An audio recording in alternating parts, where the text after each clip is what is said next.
Good afternoon, good evening, good morning, mid morning.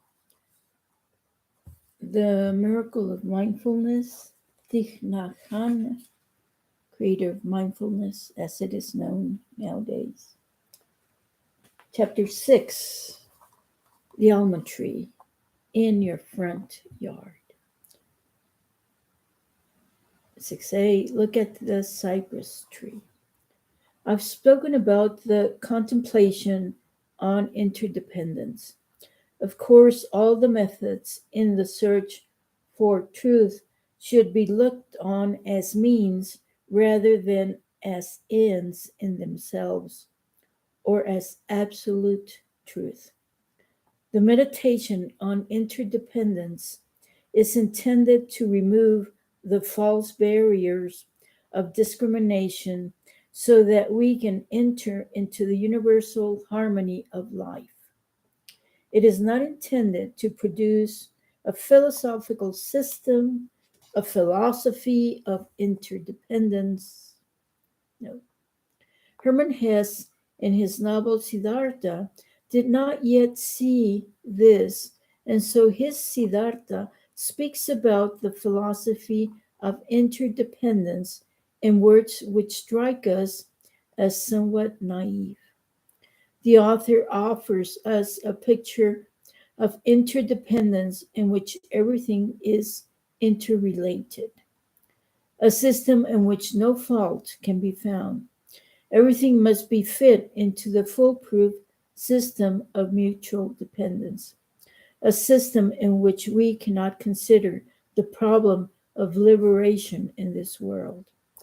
According to an insight of our tradition, reality has three natures: imagination, interdependence, and the nature of ultimate perfection. We must first consider interdependence. Because of forgetfulness and prejudice, we generally cloak reality with a veil of false views and opinions. This is seeing reality through imagination.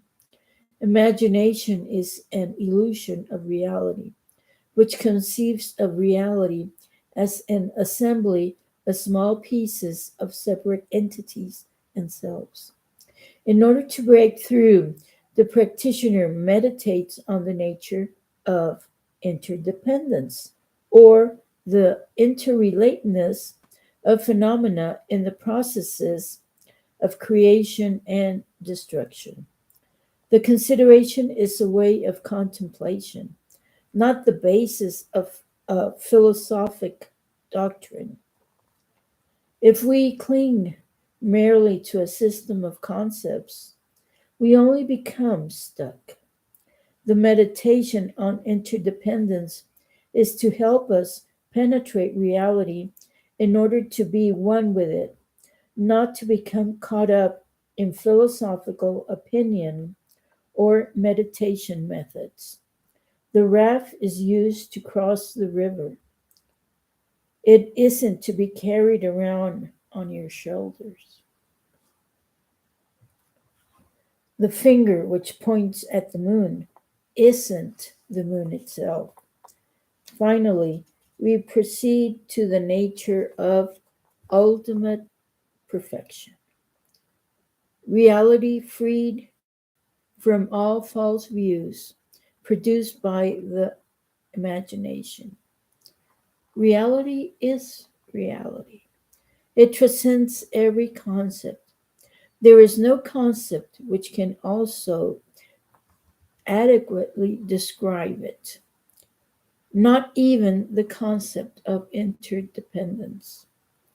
To assure that we don't become attached to a philosophical concept, our teaching speaks of the three non natures to prevent the individual from becoming caught up in the doctrine of the three natures. The essence of Mahayana Buddhist teaching lies in this. When reality is perceived, in its nature of ultimate perfection, the practitioner has reached a level of wisdom called non discrimination mind, a wondrous communion in which there is no longer any distinction made between subject and object. This isn't some far off, unattainable state. Any one of us, by persisting in practicing even a little, can at least have a taste of it. I have a pile of orphan applications for sponsorship on my desk. Footnote: the Vietnamese Buddhist Peace Delegation has carried on a program of raising financial support for families within Vietnam who took in orphans. In the United States, the sponsor contributed $6 a month for the family of the orphan he or she was helping. This was back in 19 something. Probably it's not $6 anymore. This was the last year it was copyright was 1987. So that's uh, 13 plus 24, 37 years ago. Good. I translate a few each day. Before I begin to translate a sheet, I look into the eyes of the child in the photograph and look at the child's expression and features closely. I feel a deep link between myself and each child, which allows me to enter a special communion with them. While writing this to you, I see that during those moments and hours, the communion I have experienced while translating the simple lines in the applications has been a kind of non discrimination mind. I no longer see an I who translates the sheets to help each child. I no longer see a child who received love and help. The child and I are one. No one pities. No one asks for help.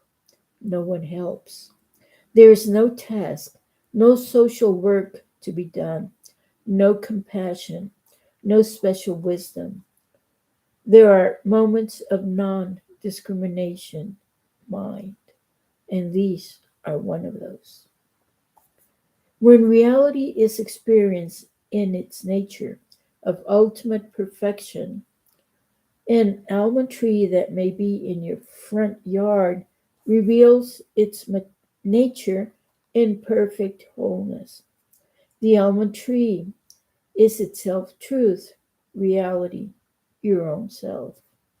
Of all the people who have passed by your yard, how many have really seen the almond tree?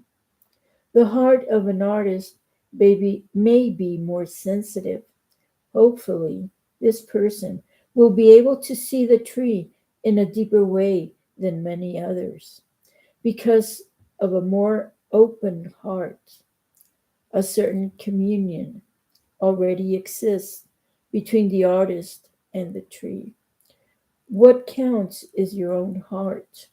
If your heart is not clouded by false views, you will be able to enter into a natural communion with the tree.